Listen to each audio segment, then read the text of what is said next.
أعوذ بالله من الشيطان الرجيم. بسم الله الرحمن الرحيم. يقولون لئن رجعنا إلى المدينة ليخرجن الأعز منها الأذل ولله العزة ولرسوله ولكن المنافقين لا يعلمون. صدق اللہ العظیم. سورہ المنافقون آیت نمبر 8 آپ کے سامنے تلاوت کی، جس کا ترجمہ کچھ اس طرح ہے.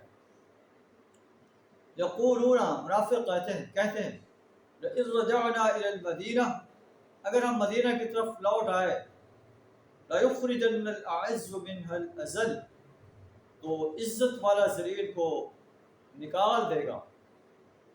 وَلِلَّهِ الْعِزَّةُ وَلِرَسُولِهِ وَلِلْمُؤْمِنِينَ، حالانکہ اللہ ہی کے لیے عزت ہے، اللہ کے رسول کے لیے، اہل ایمان کے لیے. وَلَكِنَّ الْمُنَافِقِينَ لَا يَعْلَمُونَ، لیکن منافق لوگ جانتے ہیں.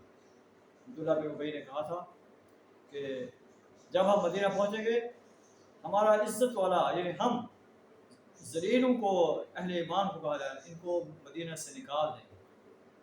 تو اللہ کے رسول صلی اللہ علیہ وسلم کو یہ خبر پہنچی. حضرت عمر بن خطاب رضی اللہ تعالیٰ عنہ نے کہا کہ مجھے اجازت دیجیے میں اس کا سر قلم کر دوں، یا اس کے قبیلے میں سے آپ کسی کو آرڈر کریں اس کا سر قلم کر دیں. آپ صلی اللہ علیہ وسلم نے فرمایا کہ عمر، لوگ کہیں گے کہ محمد صلی اللہ علیہ وسلم اپنے ساتھیوں کو قتل کر رہے ہیں. حضرت عبداللہ جو عبداللہ بن ابی کے بیٹے تھے، انہیں جب یہ خبر پہنچی وہ نبی صلی اللہ علیہ وسلم کی خدمت میں حاضر ہوئے اور عرض کیا، اے اللہ کے رسول، میں نے سنا ہے آپ میرے باپ کو قتل کروانا چاہتے ہیں.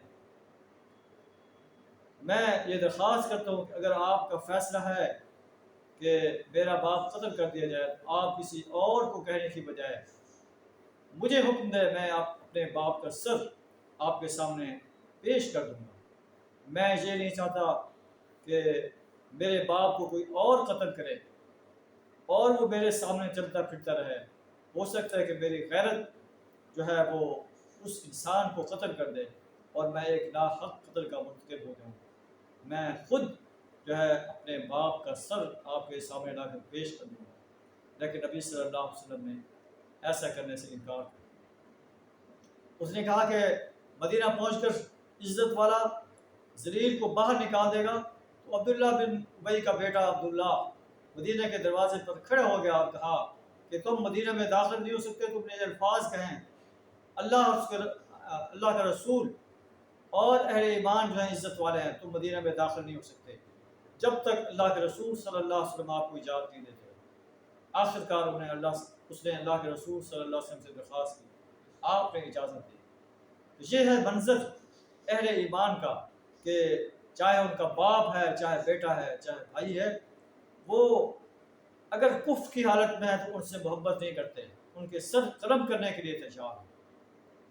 اہل ایمان جو ہے ان کے اندر ایمان کا جذبہ اتنا کوٹ کر بھرا ہوا ہے کہ ان کے سامنے اپنے قریبی رشتہ داروں کی کوئی حیثیت نہیں اگر وہ کفر کی حالت میں زندگی بسر کر رہے ہیں. اللہ سبحانہ وتعالیٰ ہمیں سچا ایمان نصیب فرمائے، سچا مومن بننے کی توفیق عطا فرمائے، ایمان کے تقاضوں کو پورا کرنے کی توفیق عطا فرمائے. وآخر دعوانا الحمد للہ رب العالمین.